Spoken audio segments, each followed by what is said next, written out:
गुणेन चातुरः उदारो वंश पुण्येन आत्मपुण्येन भाग्यवान. शीलतेचा गुण, सुशीलतेचा गुण आईकडून मिळतो बघा. घराला सांभाळणारं एक छत्र असतं मातेचं, आईचं, कणाकणाने झिजत असतं. एक अख्खं माहेर सोडून, ती अख्खं घर सोडून ती एक नवीन संसार थाटायला येते. तिथं सगळ्यांचं सगळं करते. करते की नाही मावशी? केलं कोणी म्हणतं का? सगळं करतो, पण तू बाई केलंस असं कोणी म्हणतं का हो? खरं सांगा बघा. लगेच माना हल्ल्या. नाही, कुणी केलं म्हणत नाही. ताई रांधा वाडा उष्टी काढा, सगळ्यांचं सगळं करा, आम्ही केलं असं कोणी म्हणत नाही. तुम्हाला एक सांगून जाते, ब्रह्मचैतन्य महाराज म्हणाले, तुम्ही प्रपंचाकडून अपेक्षाच करू नका. केलं म्हणाय कितीही करा, प्रपंच केलं म्हणत नाही, पण माझ्या रामासाठी थोडंसं करा. राम लक्षात ठेवतो, पांडुरंग लक्षात ठेवतो, संत लक्षात ठेवतात. त्यामुळे हा जो प्रपंच आहे ना, इथं आल्यानंतर एखादी स्त्री जी गृहकर्तव्य दक्ष असते, जी गृहिणी असते, ती सगळं सोडून येते, जीवाचं रान करते संसार उभा करायला. पहिला पै गाठी मारून. हे मी जुन्या मंडळींचं सांगते बरं का. आमची जुनी एक अशी पिढी होती की प्रत्येक गोष्टीची तडजोड करायची तयारी होती. हा, आता काही वेळा तुम्हाला ऐकायला लागलं असेल, उगाच आपलं मी आहे म्हणून चाललंय. या वर्गाला ऐकायला लागलं असेल मी आहे म्हणून, पण हरकत काय ऐकून घ्यायला. तुम्हीच म्हणा बाई ग तू आहेस म्हणून सगळं चाललंय, नाही तर माझं काही खरं नव्हतं, है की नाही? मला सांगा, जगातल्या सगळ्या डिग्र्या एका बाजूला आहेत. सगळ्या डिग्र्या एका बाजूला. तुम्ही आमदार असा, खासदार असा, मंत्री संत्री कुणीही असा, डॉक्टर असा, इंजिनियर असा, वकील असा, पण मी ठामपणे सांगते, या जगातली, आपल्या हिंदू धर्मातली, आपल्या भारतीय परंपरेतली भारतीय गृहिणी ही डिग्री सगळ्यात मोठी आहे, सगळ्यात श्रेष्ठ आहे, सगळ्यात श्रेष्ठ आहे. कारण आमच्या माता भगिनी या सगळ्या गृहिणी जर संपावर गेल्या, त्यांनी काहीच करायचं नाही ठरवलं तर काय करताय? काही नाही, काही नाही. म्हणून मातृशक्ती आहे ती, स्त्री शक्ती आहे ती लक्ष्मीचं रूप आहे. त्यामुळे आज प्रचंड मोठी सहनशीलता, सृजनता, संवेदनशीलता हे सगळे गुण देवानी भरभरून आईच्या काळजाकडे दिलेत, आईच्या काळजाकडे दिलेत. काळीज जरी काढून घेतलं ना तरी ते काळीज विचारेल, बाळा तू बरा आहेस ना, लेकरा तू बळा आहेस ना. हे आईचं काळीज असतं. म्हणून म्हटलं या परिवाराची माता हरवली आहे. आणि आईचं जाणं सुखाचं नाही, सोपं नाही. ते छत्र हरपणं सोपं नाही, मातेचं हरवणं सोपं नाहीये. काहीतरी खूप परमेश्वराने आपल्याकडून काढून घेतलंय अशी जाणीव एखाद्या लेकाला होऊ शकते, एखाद्या मुलीला होऊ शकते, असं आईचं जाणं असतं. त्यामुळे माता पिता हे भारतीय संस्कृतीतल्या कुटुंब व्यवस्थेतले दोन खांब आहेत. ज्यांनी आयुष्यभर या दोन खांबाला जपलं त्याचं आयुष्य सफल झालंय, सफल झालंय. आमची पोरं सहज म्हणतात आमच्या आईला काही कळत नाही, आमची आई अडाणी आहे, 2-4 पुस्तकं कमी शिकली, तिला वाचता येत नाही. मी हात जोडून सांगते माझ्या तरुण भावंडांना, तुम्ही बाकी काही म्हणा पण आईला अडाणी म्हणू नका, आईला काही कळत नाही असं म्हणू नका. तुम्हाला जन्म तिने दिलाय, अर्थात तिच्या रूपाने, ती 4 पुस्तकं कमी शिकली असली ना तरी तिच्या रूपाने अनुभवांचं अख्खं विद्यापीठ आपल्या घरात वावरत असतं. ते विसरून चालणार नाही. तिला अडाणी कसे म्हणता? उलट जगातली सगळ्यात सुंदर स्त्री कोण असा जर प्रश्न तुम्हाला विचारला ना, आता इथं तरुण भावंड तशी मुलं कमी आहेत, ते दुर्दैव आहे आपलं. 12वी 15वी कॉलेजची मुलं कीर्तनाकडे सहसा वळत नाहीत. म्हणून मला या लेकींचं कौतुक वाटलं. घरापासून लांब राहत आहेत, संस्थेत राहत आहेत, मोठा त्याग आहे आई वडिलांनी केलेला सुद्धा आणि त्यांनी सुद्धा केलेला. त्यामुळं अख्खं जीवन आपल्याला संप्रदायासाठी, नामासाठी, साधनेसाठी वेचायचंय का नाही? मला सांगा ना, यांच्याकडे बघून आपला ऊर अभिमानाने भरून यावा. आपल्या गावातलं इथं कुणीतरी असावं असं आपल्याला वाटलं पाहिजे, नाही का? त्यामुळे ही सगळी जडणघडण होते ती अगदी त्या पहिल्या कुशीपासून, त्या मातेच्या गर्भापासून. त्यामुळं तिचं योगदान आपल्या जीवनामध्ये खूप मोठं आहे, खूप मोठं आहे. बाकी सगळं एका बाजूला आणि मातृशक्ती किंवा आईचा त्याग एका बाजूला आहे, एका बाजूला आहे. म्हणून म्हटलं जगातली सगळ्यात सुंदर स्त्री कोण असं जर कोणी तुम्हाला विचारलं तर मी माझ्या तरुण भावंडांना नेहमी सांगते, छातीवर हात ठोकून उत्तर द्या, माझी आई. माझ्या आई इतकं सुंदर काहीच असू शकत नाही जगात, काहीच असू शकत नाही. कारण आम्ही प्रोफाईल पिक्चर ठेवतो, डीपी ठेवतो, सध्या स्टेटसचा जमाना आहे फार. खरं सांगा, दिवसभर किती वेळ दुसऱ्यांची स्टेटस बघण्यामध्ये जातो? मी चुकीचा प्रश्न विचारलाय का? दुसऱ्यांची स्टेटस बघण्यामध्येच आमचा वेळ चाललाय आणि काळ चाललाय. आपल्या स्टेटसचं काय? ते धोक्यात आहे सध्या. ते जपायचं राहिलं आणि दुसऱ्यांची स्टेटस बघत बसतो आपण. आम्हाला फार रस असतो दुसऱ्यांच्या आयुष्यात डोकावण्याचा, पण माझं आयुष्य मी किती सुंदर बनवू शकेन, माझ्या आईमापाला मी किती सुखात आणि छान ठेवू शकेन, याचा विचार या जगातल्या, या देशातल्या प्रत्येक तरुणांनी केला ना, तर तो रामासारखा होईल, तो कृष्णासारखा होईल. मग जीवाचं ध्येयच काय, जीवन ध्येयच काय आहे? हा जीव भगवंताशी कुठल्या ना कुठल्या रूपाने बांधलेला आहे आणि ती बांधणी सांगण्याकरता या अभंगामध्ये जगद्गुरु तुकोबराय यांनी फार सुंदर उदाहरणं दिली आहेत. आपण उलटा प्रवास करू महाराज. फार सुंदर उदाहरण दिली. त्यातलं पहिलं उदाहरण दिले अभंगाच्या जगद्गुरु संतश्रेष्ठ श्री तुकोबराय यांच्या गाथेमधील 4 चरणांचा अत्युत्कृष्ट असा अभंग, की ज्या अभंगामध्ये जीव देवासोबत कुठल्या भावानी बांधला जाऊ शकतो याचं वर्णन तुकोबराय करतात. विठ्ठल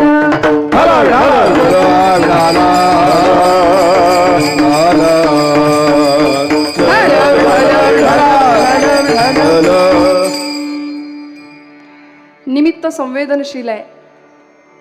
एखाद्या घरातल्या अगदी करत्या सवरत्या स्त्रीचं, त्या लक्ष्मीचं जाणं घरामध्ये किती मोठी पोकळी निर्माण करू शकतं आणि त्या पोकळीतून किंवा त्या एका घटनेतून त्या घरामध्ये काय अवस्था निर्माण होते किंवा त्या घरावर काय परिस्थिती येते, ही परिस्थिती गेले वर्षभर हे कुटुंब अनुभवते. घरातला अत्यंत सुंदर असा, ज्याला कणा म्हणता येईल, की ज्या कण्यावर, ज्या खांबावर सगळं घर दिमाखात डौलात उभं असतं, ते घराचं मातृछत्र हरपलंय. कैलासवासी सौभाग्यवती सुभद्राबाई श्रीधर गायकवाड यांच्या प्रथम पुण्यस्मरणाच्या निमित्ताने आपण सगळे आज इथे उपस्थित आहात. माझ्या परमभाग्याने आपल्या सगळ्यांच्या दर्शनाचा योग माझ्या वाट्याला आलाय. आजोबांची खूप दिवसापासून इच्छा होती बाबांची. जवळजवळ 6-7 महिन्यापूर्वीपासून या दिवशी आणि आजच्या क्षणाला कीर्तनाच्या सेवेनी आजींना श्रद्धांजली अर्पण व्हावी अशी त्यांची मनोमनीची इच्छा आणि त्याला निमित्त ठरणारे आमचे बंधू हरिभक्तीपरायण गणेशदादा नळकांडे आणि महाराष्ट्र, ज्यांना आज खूप सुंदर पद्धतीने भजनाच्या क्षेत्रामध्ये ओळखतोय आणि आमचा खऱ्या अर्थी ज्या खरंच महिला वर्गाचा अभिमान आहेत अशा, आणि आज ज्या हार्मोनियमच्या साथीला सुद्धा माझ्या आज बसल्यात, आज योग खूप चांगला आहे, त्या गाता येतही आणि साथही करतायत अशा तुमच्याच गावच्या स्नुषा सुनबाईचं कौतुक करायला जीव मोठं मन लागतं, तसं तुम्ही सगळी मंडळी त्यांचं कायम तेवढं कौतुक करत आलात आणि महाराष्ट्र आज कौतुक करतोय. माझ्या भगिनी हरिभक्तीपरायण पूनमताई नळकांडे, मी मनापासून त्यांनाही नमस्कार करते, धन्यवाद देते. सेवेसाठी उपस्थित असलेली सर्व मान्यवर मंडळी, पंचक्रोशीतले सर्व मान्यवर श्रोतृवर्ग, आमच्या विणेकरी मावशी, किशोरीताई गिरींच्या संस्थेतल्या या सगळ्या आमच्या लेकी, यांच्यासाठी एकदा टाळ्या वाजवा. कारण ही जी वाट यांनी निवडली आहे ती अत्यंत सुंदर आहे. बाकी वाटा बऱ्याच आहेत, पण त्या वाटा योग्य पथावर घेऊन जातील आणि योग्य ध्येयापर्यंत नेतील याची काही खात्री नाही. त्यामुळे या वयात इथं गळ्यात टाळ घेणं आणि इथं उभं राहणं याच्यासाठी भाग्य लागतं, अनंत जन्माचं पुण्य आहे. आणि अतिशय सुंदर अशी चाल महाराजांनी गायली.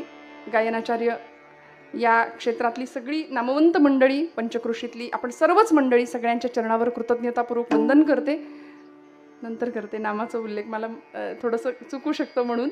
आणि अतिशय सुंदर अशा पद्धतीने आपण आजची एक दिवसीय कीर्तन सेवा ही भगवंताच्या चरणावर सुपूर्त करूया. गोड अशी ध्वनी व्यवस्था देणारे माझे दादा, मनापासून तुम्हालाही धन्यवाद आहे, कारण तुमच्यावर सगळी भिस्त असते आमची. रोज कीर्तन करायचं एवढंसं स्वरयंत्र आहे, तर त्यामुळं तुमच्यावर खूप मोठी भिस्त आहे.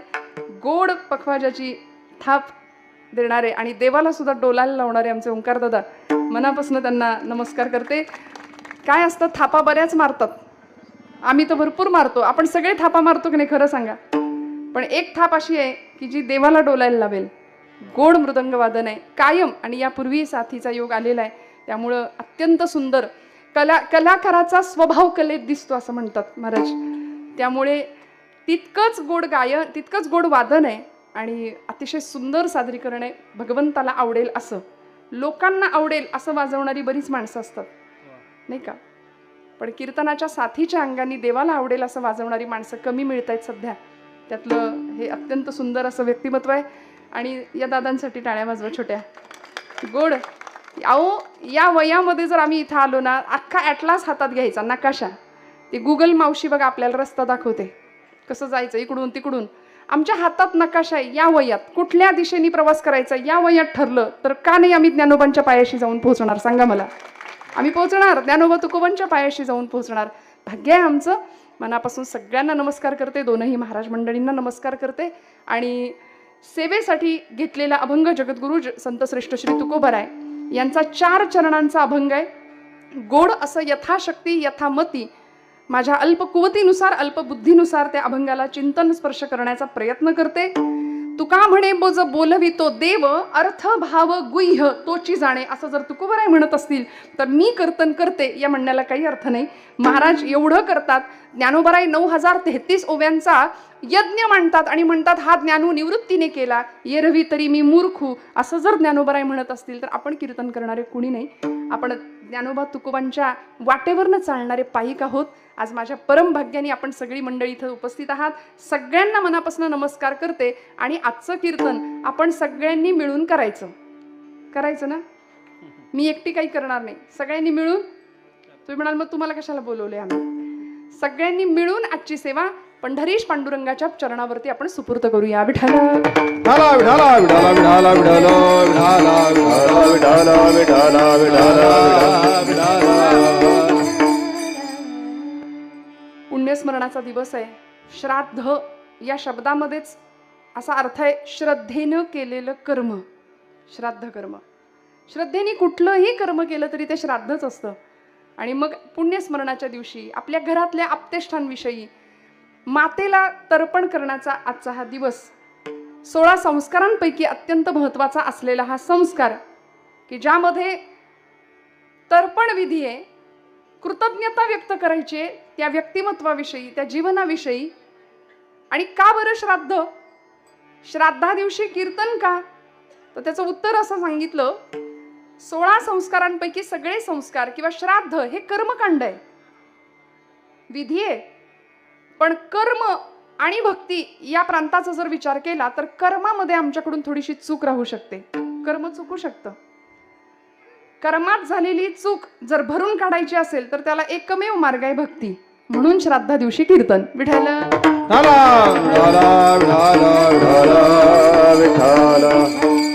त्यामुळे भक्ती भगवंताला आवडते. देव अन्य कुठल्याही साधनांनी मापला जात नाही, मोजला जात नाही. भक्तीची या मापे मोजितो अनंता, इतराने तत्वता न मोजवे. देव मोजला जातो फक्त भक्तीनी. म्हणून आजच्या दिवशी कीर्तनाचं आयोजन. मी गायकवाड परिवाराला मनापासून धन्यवाद देते, मनापासून त्यांच्याविषयी कृतज्ञता व्यक्त करते. आईंचे 3ही चिरंजीव आणि त्यांचा संपूर्ण परिवार अगदी नातवंडांपर्यंत सगळ्यांच्या चरणारविंदी सगळ्यांना नमस्कार करते, धन्यवाद देते.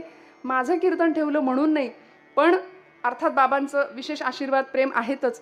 त्यांनी गणेशदादांच्या मागे एवढा पिच्छा पुरवला की काही नाही, हे कीर्तन पाहिजे, आजच्या दिवशी पाहिजे. आणि दादांनी ताईंनी सुद्धा खूप आग्रहाने आपल्या सगळ्यांच्या दर्शनाचा योग माझ्या वाट्याला आणून दिला.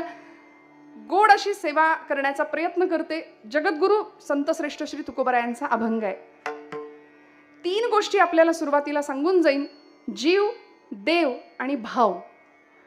शब्द खूप लहान लहान आहेत, 2 अक्षरी शब्द आहेत, पण अर्थाच्या दृष्टीने कार्यकक्षा अर्थकक्षा खूप विस्ताराने आहे.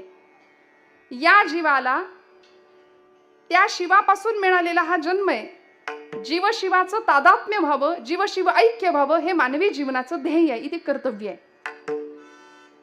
मग त्या जीवाशिवाचं नेमकं नातं काय आहे? जीव, देव आणि भाव या अंगाने जर आम्ही पाहिलं तर हा जीव इथे जन्माला आला तो अपूर्ण आहे. जीव अपूर्ण आहे आणि पूर्ण काय आहे? तर पूर्ण शिव आहे म्हणाले. शिवतत्व, ब्रह्मतत्व हे अपूर्ण आहे. मग या जीवाला त्या शिवतत्वापर्यंत पोहोचायचं म्हणजे नेमकं काय करायचं? तो सगळा प्रवास म्हणजे आपलं जीवन आहे.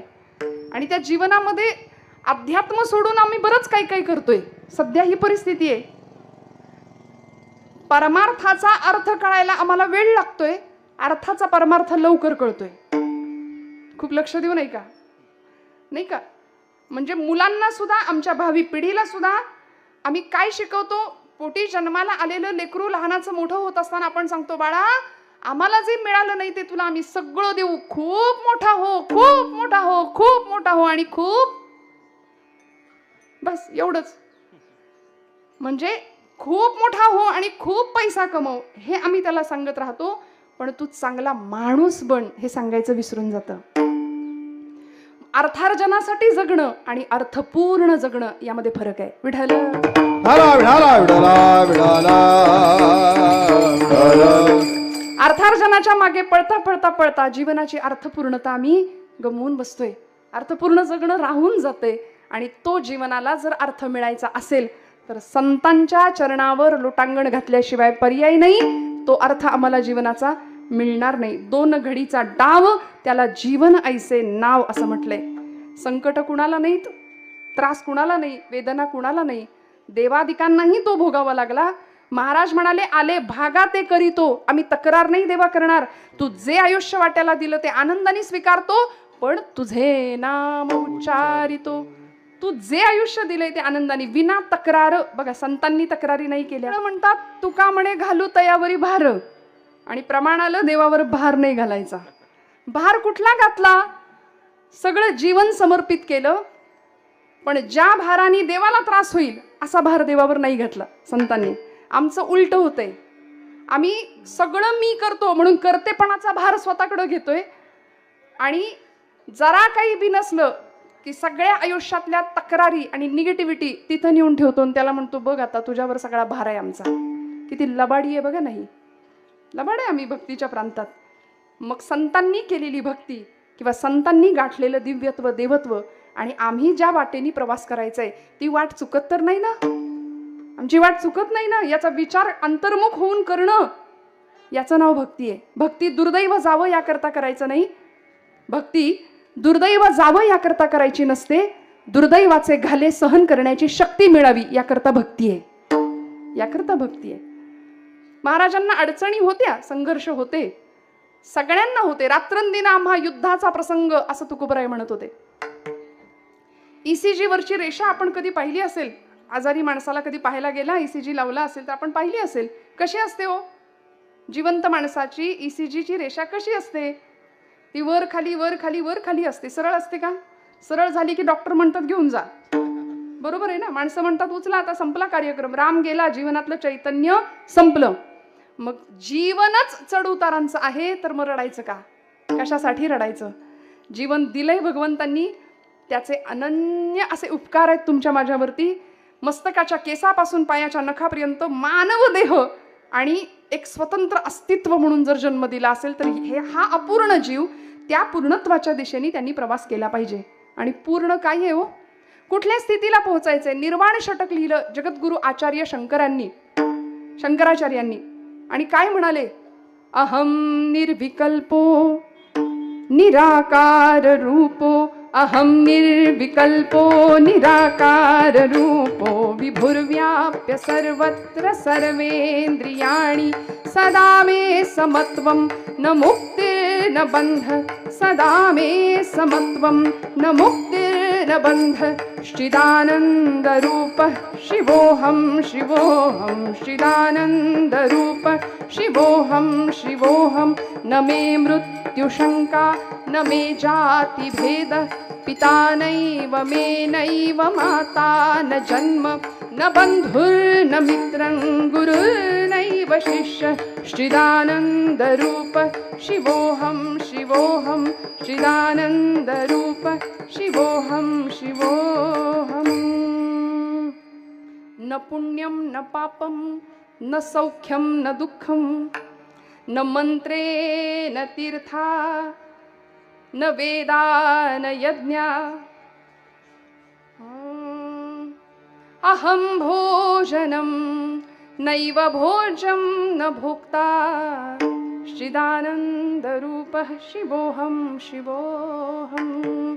काय अवस्थेला गेले होते बघा. खूप बारीक लक्ष देऊन ऐका बरं का, खूप लक्षपूर्वक ऐका. अलीकडे काय झालं माहितीये? कीर्तनामध्ये सिद्धांत, तत्वज्ञान, वेदांत, शास्त्रचर्चा असं जर आलं तर लोकांना वाटतं आमचा याच्याशी काही संबंध नाही. हे म्हणजे सिरियस पेशंटनी डॉक्टरशी माझा काही संबंध नाही असं म्हणल्यासारखं आहे. कीर्तनामध्ये हेच पाहिजे. जेणेकरून मूर्ती ठसावी अंतरी श्री हरीची, ऐसी कीर्तन मर्यादा संतांच्या घरची.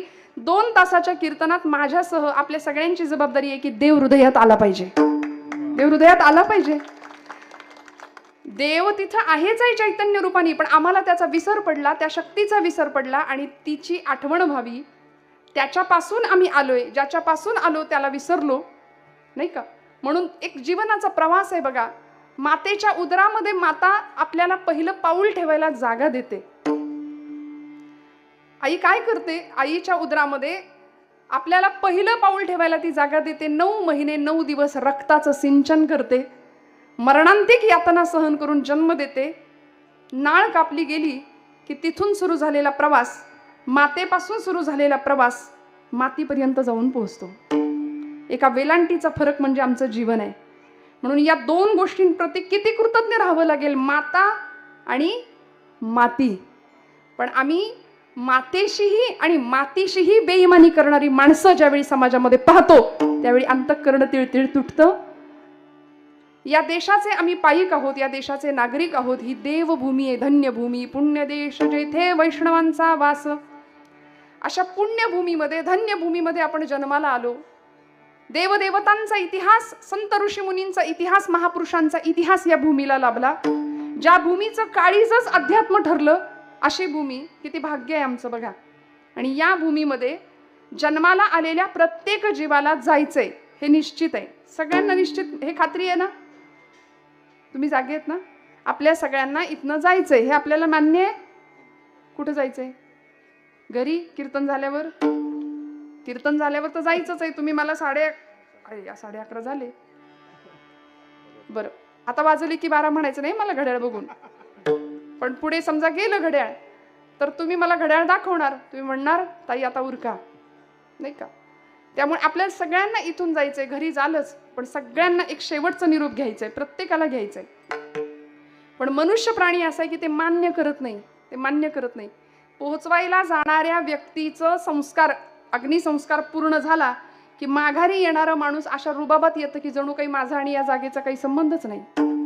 हे प्रत्येकाच्या बाबतीत आहे. एक पाहत सा एकाची दहने, सावध त्या गुन्हेकारेन भा, सावध त्या गुन्हेकारेन भा. एक पाहत सा एकाची दहने, सावध त्या गुन्हेकारेन भा, सावध त्या गुन्हेकारेन भा. मरे एक त्याचा दुजा शोक वाहे, अकस्मात तोही पुढे जात आहे. समर्थ रामदास स्वामी म्हणाले, एखादा माणूस निघून गेलं, शोक व्यक्त केला जातो, त्यालाही त्याच रस्त्याने जायचंय याचा विसर पडलेला असतो, एवढाच फरक आहे. काही दिवसांपूर्वी महाराष्ट्राच्या मातीचा कण अनकण हादरून गेला. घरातलं प्रत्येक माणूस हादरून गेलं. लहान लेकरांपासून मोठ्यांपर्यंत सगळ्यांना हळहळ आणि तळमळ वाटली अशी घटना महाराष्ट्रामध्ये घडली. स्वर्गीय उपमुख्यमंत्री माननीय अजितदादा पवारांचं अपघाती निधन झालेलं आपण सगळे त्या घटनेचे साक्षीदार, आपल्या सगळ्यांनी पाहिलं, अनुभवलं सोशल मीडियाच्या माध्यमातून. मला कधी कधी असं वाटतं नियती किती क्रूर असते बघा. मृत्यूचं अटळ सत्य आपल्याला कळण्याकरता कुणाच्या तरी जाण्याचं निमित्त ती करते, कुणाला तरी घेऊन जाते ती, आपल्या आप्तेष्टांपैकी कुणाला तरी घेऊन जाते ती. त्यावेळी आपल्याला कळतं मृत्यू न म्हणे हरिहर, मृत्यू न म्हणे ईश्वर, मृत्यू न म्हणे लहान थोर, मृत्यू न म्हणे अवतार ईश्वराचे. देव काही मृत्यू काही पाहत नाही. तो देव आहे की दानव आहे पाहत नाही, सकाळ आहे की संध्याकाळ पाहत नाही, राजा आहे की रंक आहे, श्रीमंत आहे की गरीब आहे माहित नाही, काळाची उडी पडेल बाजे भा माहिती नाही. तो कधी झेप घालेल, तो कधी झडप घालेल आणि उडी घालेल. देह हे काळाचे धन कुबेराचे, ही सगळी प्रमाण आपल्या नेहमीची पाठांतरातली आहेत मंडळी. मग मला सांगायचं एवढंच की हा जीव जन्माला आल्यानंतर त्या शिवाशी, त्या जीवाचं नेमकं नातं काय हे जर न समजून घेताच आम्ही मरून गेलो, आम्ही संपलो, तर आमच्यासारखे कर्मदरिद्री आपण आहोत. कर्माच्या बाबतीमध्ये आपण स्वतंत्र आहोत, पण फळाच्या बाबतीत स्वतंत्र नाही. म्हणून देवानी कायम सांगून ठेवलं, कर्मण्येवाधिकारस्ते मा फलेषु कदाचन. कर्म करत राहणं आपल्या हातात आहे. त्यामुळे असं कर्म व्हावं की जगाने आपल्याला आनंदाने स्वीकारावं, आपल्याकडे पाहावं, जाताना सुद्धा हळहळ लागावी प्रत्येक जीवाला असं जाणं, असा निरोप सुद्धा इथला असावा बरं का. किती सुंदर जीवन असावं. जब तुम पैदा हुए जग हसे तुम रोय, अब ऐसी करनी करो पीछे न हसे कोय. टाळ्या वाजवा. दुसऱ्याचं कौतुक करायला मन मोठं लागतं की नाही खरं सांगा. मग टाळ्या का नाही वाजत आपल्या? खणखणीत टाळी वाजू दे, खणखणीत वाजवा. टाळ्यांसाठी आम्ही गातोय बोलतोय अशातला भाग नाही. आज ही महाराज मंडळी आहेत ना गाणारी, सगळीच गायक वादक असतील, या कलेच्या मागे खूप तपश्चर्या असते, खूप काळ लोटलेला असतो. परमादरणीय आमचे लक्ष्मण महाराज मिठे आणि हरिभक्तीपरायण परमादरणीय आमचे गोपाळ महाराज ढेबरे, मी मनापासून दोघांच्याही चरणारविंदी नमस्कार करते. गोड चाल, गोड प्रमाण. आणि बघा ना, कलाकाराची कला नाही विकत घेता येत, सगळं घेता येईल. कलेचं कला साक्षात ईश्वराचं स्वरूप आहे, साक्षात. म्हणून म्हटलं टाळ्या तुम्ही जरा काटकसरच करताय, टाळ्या वाजवायला नाही ना, खणखणीत टाळी वाजली पाहिजे, खणखणीत ना. अर्थात हे सगळं भगवंतासाठी आहे. दुसऱ्याचं कौतुक करायला मी म्हटलं मन मोठं लागतं. काय सांगितलं तुकोबरायांनी? तुका म्हणे माता वाहे तान्हुल्याची चिंता. हा जो अभंग आहे ना, तो 4 चरणांचा अभंग आहे. एक सिद्धांत तुकोबराय सांगतात आणि त्याच्याकरता 3 दृष्टांत देतात. संपला, आपलं कीर्तन लवकर संपेल. मी जर पटपटपट अभंग सोडवायला गेले तर 3 दृष्टांत आणि 1 सिद्धांत तुकोबरायांनी सांगितला. त्यातला पहिला दृष्टांत, मला तिकडून प्रवेश दिसला महाराज शेवटून, मी काय करू, मला एंट्रीच तिकडून दिसली. तुका म्हणे माता वाहे तान्हुल्याची चिंता. आई काय करते? महाराजांचं म्हणणं आहे, आई अखंड आपल्या लेकराची काळजी करते. विश्वमाऊली ज्ञानोबरायांना जगाने माऊलीचा दर्जा दिला. ज्ञानोबरायांनी काय केलं? अवघाची संसार सुखाचा करीन, आनंदे भरीन तिन्ही लोक. आईचं आणि लेकराचं, आईचं आणि लेकीचं काय नातं असतं? ती जन्माची नाळ असते ना बांधलेली, रक्ताचं नातं आहे, मांसाचं नातं आहे, जन्म जोडलेला आहे. मग ती आई आपल्या लेकराप्रती किती सजग असते, किती संवेदनशील असते. तुका म्हणे माता वाहे तान्हुल्याची चिंता. एक दृष्टांत दिला आईचा आणि लेकराचा. लेकुराचे हित वाहे माऊलीचे चित्त, ऐसी कळवळ्याची जाती करीला भावीण प्रीती. कुठल्याही प्रकारचा व्यक्तिगत स्वार्थ न ठेवता आई जीवन सर्वस्व समर्पित करते आपल्या लेकरांच्या कल्याणाकरता. सगळं द्यायला तयार राहते, सगळं. मोठं झाल्यानंतर लेकरू लक्षात ठेवत नाही. निसर्गातलं सुद्धा वात्सल्य आमच्या संतांनी टिपलंय. एखादी सुगरण असते, ती काय करते? खोपा बांधते. बघितलंय कधी सुगरणीचा खोपा? आताच्या पोरांना बघायला मिळत नाही या गोष्टी. खोपा बांधते, सुंदर एखाद्या इंजिनियर सारखं काम ती अगदी सुंदर पद्धतीने घर बांधते. त्या घरामध्ये तिचा संसार तिने थाटलेला असतो. तिथं ती पिलांना जन्म देते आणि त्या पिलांना दाणा आणून चोचीत भरवत असते, जोपर्यंत त्यांना पंख फुटत नाही तोपर्यंत. आमच्या बहिणाबाई म्हणाल्या, अरे खोप्या मंदी खोपा सुगरणीचा चांगला, अरे खोप्या मंदी खोपा सुगरणीचा चांगला, देखा पिलासाठी तिनं झोका झाडाले टांगला, देखा पिलासाठी तिनं झोका झाडाले टांगला. खोपा इनला इनला, खानदेशाची बहिणाबाईंची भाषा आहे ही. खोपा इनला इनला, जसा झुलता बंगला. किती आनंद आहे बघा त्या संसारामध्ये. खोपा इनला इनला, जसा झुलता बंगला, पाखराची कारागिरी जरा देख रे मानसा, देखा पिलासाठी तिनं झोका झाडाले टांगला. तिची उलुशीच चोच, पेंडाबाई म्हणतात, तिची उलुशीच चोच, तेच दात तेच ओठ.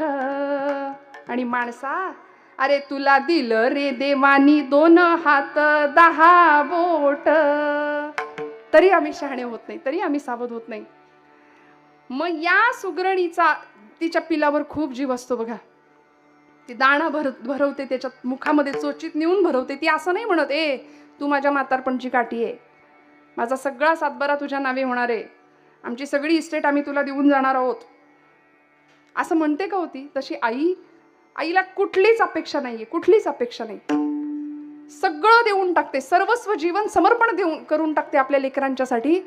पण ते पिल्लू ज्यावेळी त्याला पंख फुटतात 20व्या 25व्या वर्षी, लक्षात येत आहे ना, त्यावेळी ते पिल्लू काय म्हणतं, बापाला तुम्ही आमच्यासाठी काय केलं, सातबाराचा उतारा आता आमच्या नावावर झाला पाहिजे.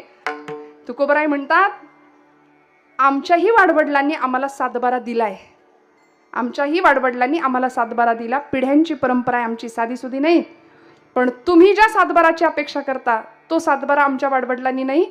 तुम्ही प्रापंचिक किंवा संपत्तीचा सातबारा मागता, आमच्या वाडवडिलांनी आम्हाला परमार्थाचा सातबारा देऊन टाकलाय. परमार्थच दिला. देवच घरात आला, देव घरात आला. तुझी चरणसेवा पांडुरंगा, माझ्या वडिलांची मीरा शिगा देवा.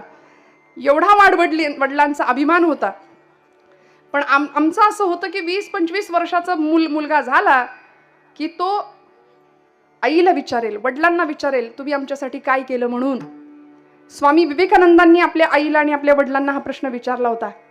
भुवनेश्वरी माता आणि विश्वनाथ बाबू दत्त असं आई वडिलांचं नाव, स्वामी विवेकानंद लहानपणीचं नाव नरेंद्र. वडिलांना म्हणाले, काय केलं माझ्यासाठी आजपर्यंत. 16-17 वर्षाचं वय होतं, चटकपटक बोलण्याचा गुण असतो त्या वयात. आणि त्यांनी विचारलं की बाबा काय केलं माझ्यासाठी. त्यावेळी भुवनेश्वरी मातेने उत्तर दिलं, नरेंद्रा, आम्ही तुझ्यासाठी काय ठेवलंय किंवा आम्ही तुझ्यासाठी काय केलं, काय दिलं, या प्रश्नाचं उत्तर जर तुला शोधायचं असेल ना, तर घरात आपला कपाटाचा मोठा आरसा आहे, त्या आरशासमोर एकदा उभा राहा, तुला तुझ्या प्रश्नाचं उत्तर मिळेल. तो समोर उभा राहिला, स्वतःचं प्रतिबिंब आरशात पाहिलं.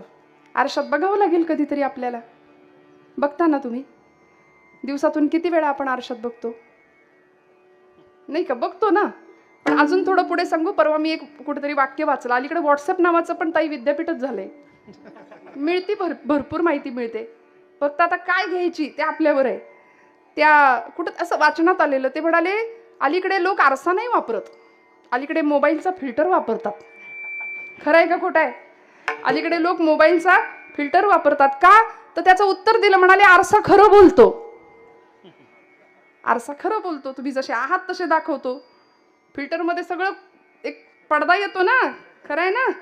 त्यामुळे आरसा खरं. एक शायर म्हणाला, उम्र भर गालिब यही भूल करता रहा, उम्र भर गालिब यही भूल करता रहा, धूल चेहरे पर थी और आईना साफ करता रहा. आयुष्यभर आम्ही आरसे पुसत राहिलो मंडळी, पण स्वतःच्या अंतरंगावर चढलेली धूळ, स्वतःच्या चेहऱ्यावरची धूळ साफ करणं हे आम्हाला सुचत नाही. आणि त्याकरता संतांचा जीवन स्पर्श, त्याकरता संतांचा विचार जीवनाला आला पाहिजे. तेव्हा आम्हाला आमचं आणि भगवंताचं नातं काय हे कळेल. आई जशी आपल्या लेकराची काळजी घेते, तसा देव आपल्या भक्ताला सांभाळतो. लळे याची या बालका किरीटी,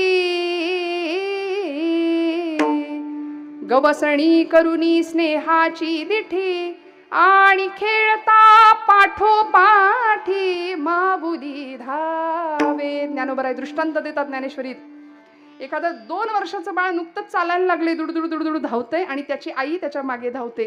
त्याला लागेल, त्याला ठेचकळेल, ते पडेल. जुन्या महिलांचा शब्द आहे, डोळ्यात तेल घालून लक्ष ठेवायला लागते लेकरावर, किती जीव टाकावा लागतो. तसं ती आई ज्या आत्मीयतेने, ज्या प्रेमाने लेकराला सांभाळते ना, त्याच प्रेमाने, त्याच आत्मीयतेने भगवंत सांभाळतो. तेषां सततयुक्तानां भजतां प्रीतिपूर्वकं ददामि बुद्धियोगंतं येन मामुपयांति ते.